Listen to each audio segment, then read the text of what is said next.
Welcome to my night terrors. If you enjoy my content, please consider subscribing to my channel. With that said, please enjoy this video. It started around my early 30s. It seemed every time I looked at my phone or at a clock, the time would be 1:11 or 11:11. At first, I just thought it was a strange coincidence. Then the times became more and more frequent, alarmingly so. I didn't dare speak of this with anyone close to me. I just felt like it sounded crazy. To me, it was crazy. When it first started happening, the internet didn't really give me any guidance. There were a few blogs and websites claiming it to be an angelical number.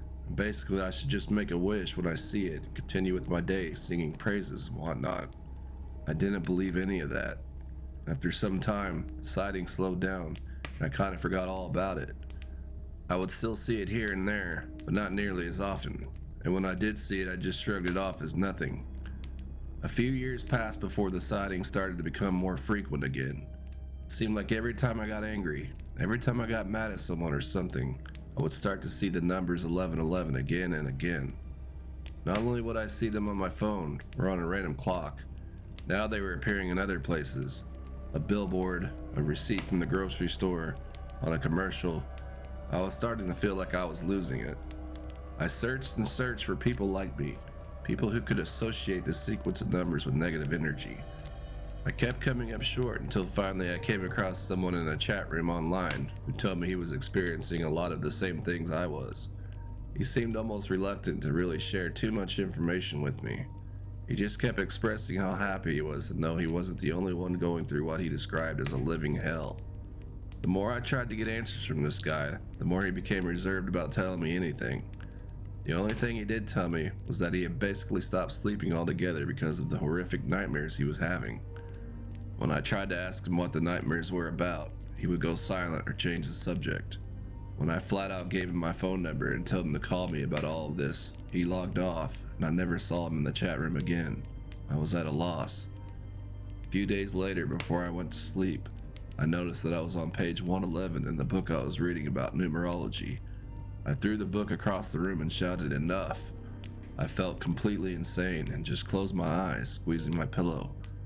As I started to sleep, I started to dream. What my initial dreams were about, I couldn't tell you. They were innocent enough. Soon they turned into a nightmare, one I remember very vividly. I was driving home in my car from somewhere I couldn't remember. It was nighttime, but the darkness was greater than normal.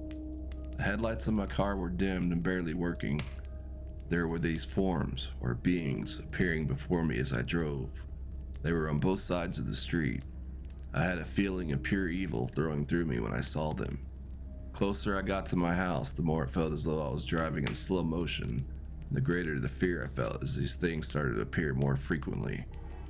I finally couldn't take it anymore, and I jumped from the car while it was still in motion. I was face down on the ground when I lifted my head and looked up to see one of these beings looking down at me, only about a foot from my body. Its body was long and pale, almost translucent. Its head was void of any facial features. It reminded me of one of those creepy mannequins you see at the store.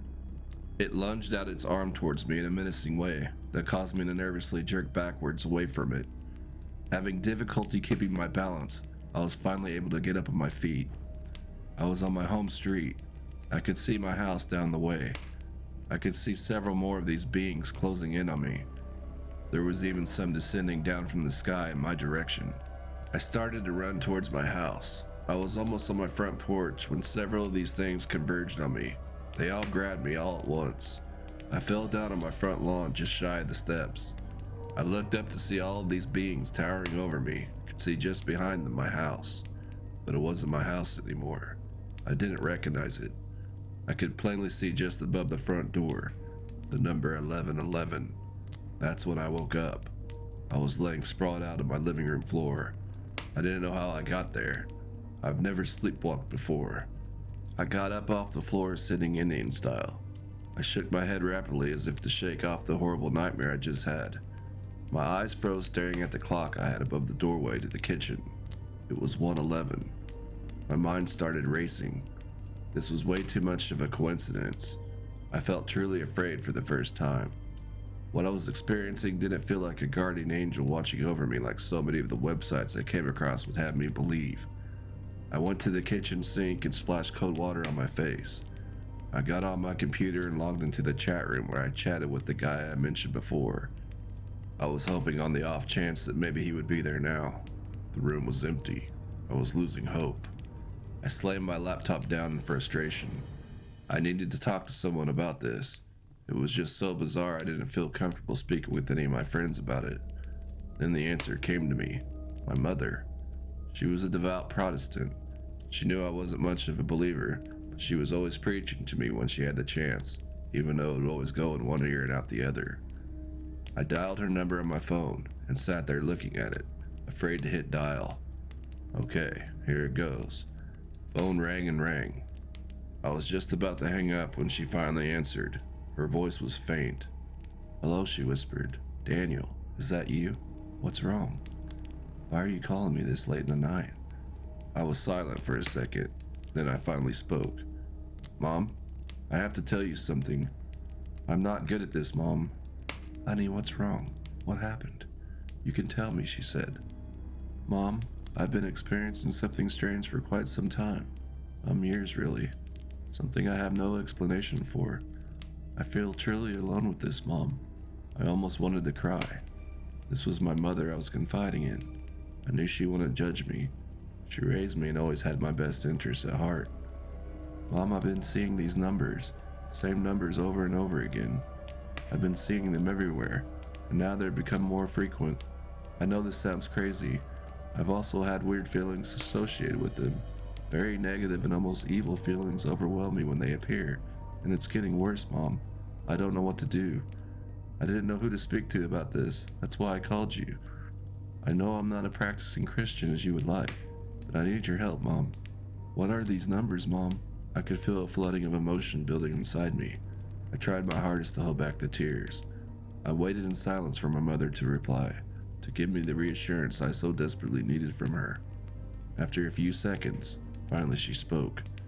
"You think you can escape them, Daniel?" Escape who, Mom?" She paused, and then a different voice came across the phone. "Do you think your mother can really save you, Daniel?" I immediately threw the phone away from me. What was that? What happened to my mother? I felt something evil was with me when the phone started to ring. I looked down to see it was my mother calling. I timidly picked up the phone and answered it. "Mom?" "Yes, dear. Did we lose connection? You went silent and then just went dead." I started to interrupt her and yelled, "Mom, I will just come over soon and we can..." Another voice, even more demonic sounding, came across the phone. "Your fucking mother can't save you, Daniel. Nothing can save you, Daniel." I dropped the phone and started to run for the front door.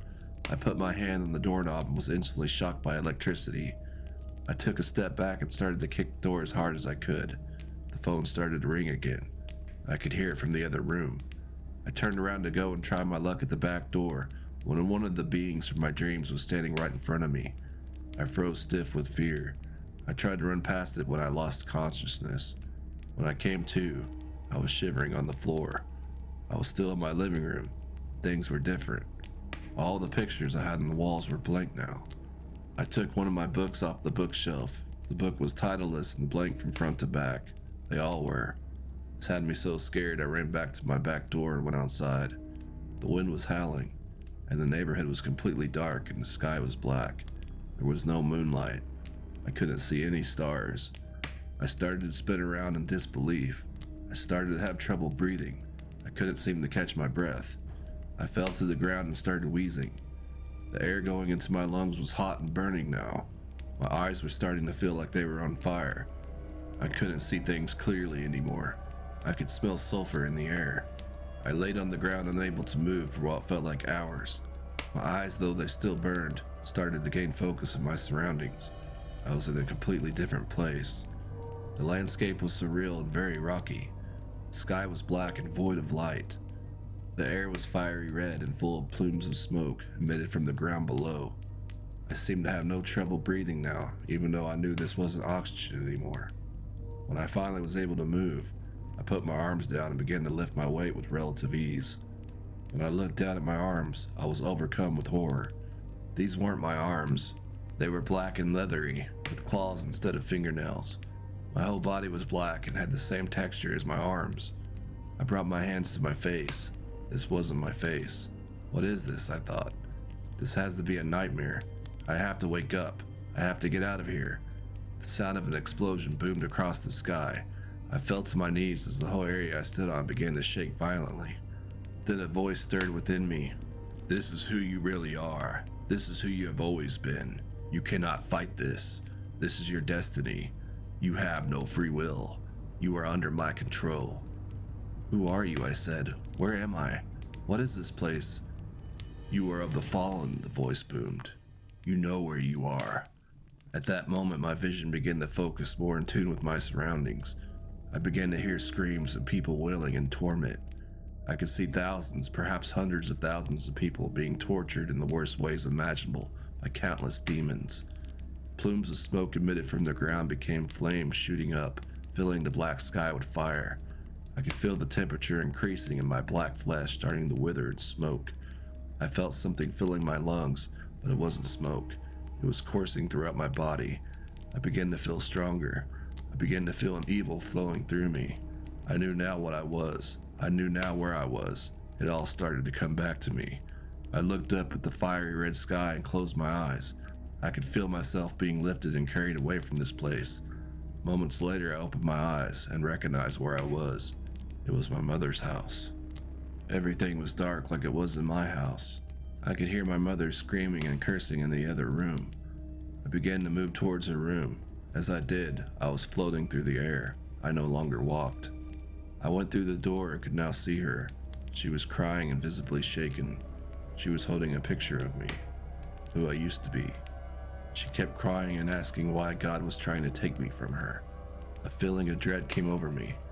There was still a part of me that felt connected to her. Deep within the hollowness of my being, I was able to still feel a strange sense of love for her. I floated over to her. Her eyes grew wide, and she looked around the room, as if trying to seek out what she was feeling. I reached out to grab her hand. When I touched her, she screamed and drew back away from me. She hurried and opened her drawer of the nightstand beside her bed and pulled out a Bible. She started to read from her Bible, and I lunged for her arm and took hold of it. The Bible flew out of her hands and landed on the floor. She began to cry out for God to save her. I didn't understand why she was trying to push me away. I was still her little boy. I could feel that truth still permeating through me. I now had hold of both of her arms when she began to cry out in great pain, and her head flew back and she started convulsing. Just moments later, I felt myself flow into her. I could now see the world as I had seen it before any of this happened. I could now feel my mother fighting me. She was trying to expel me from her body. I stood up from the bed. I felt incredibly strong. I looked down at the Bible laying on the floor as it suddenly burst into flames. I could feel myself running into the kitchen. I started opening drawers until I found one containing knives. I felt myself grab hold of one and hold it against my mother's arm.